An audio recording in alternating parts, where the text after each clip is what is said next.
முடிக்கு கண்ட கண்ட டையெல்லாம் எதுக்கு, சாதாரண கடுகு போதுமே. இப்படி ஒரு இயற்கை டையா இப்பொழுதெல்லாம் சிறியவர்கள் பெரியவர்கள் என அனைவருக்குமே பொதுவான பிரச்சனையாக இந்த வெள்ளை முடி பிரச்சனை மாறிவிட்டது.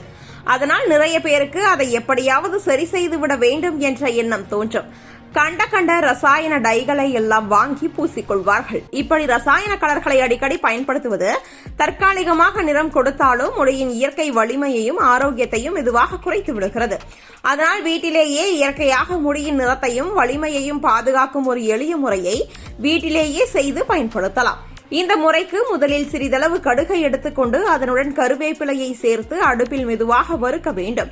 இரண்டும் நன்றாக வறுத்து நல்ல மணம் வரும் நேரத்தில் இறக்கி ஆற விடுங்கள். பின்னர் அதை மிக்சியில் போட்டு நன்றாக அரைத்து ஒரு மென்மையான பேஸ்டாக மாற்றி அதில் தேவையான அளவு தேங்காய் எண்ணெய் சேர்த்து கலந்து கொள்ள வேண்டும்.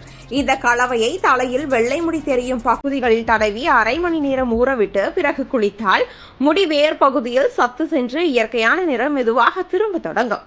கடுகு முடியின் வேர் பகுதிகளில் இரத்த ஓட்டத்தை அதிகரித்து புதிய முடி வளர்ச்சியை ஊக்குவிக்கிறது. கருவேப்பிலை முடியின் உள்ளமைப்பை வலுப்படுத்தி இயற்கை நிறத்தை தக்க வைக்க உதவுகிறது. தேங்காய் எண்ணெய் இந்த இரண்டு சத்துக்களையும் முடிக்குள் பூட்டி வைத்து உலர்ச்சியும் உடைதலும் வராமல் பாதுகாக்கிறது. இந்த முறையை வாரத்திற்கு 2 அல்லது 3 முறை தொடர்ந்து பயன்படுத்தினால் முடி மேலும் அடர்த்தியாகவும் ஆரோக்கியமாகவும் இயற்கையான நிறத்துடனும் மாறுவதை உணரலாம்.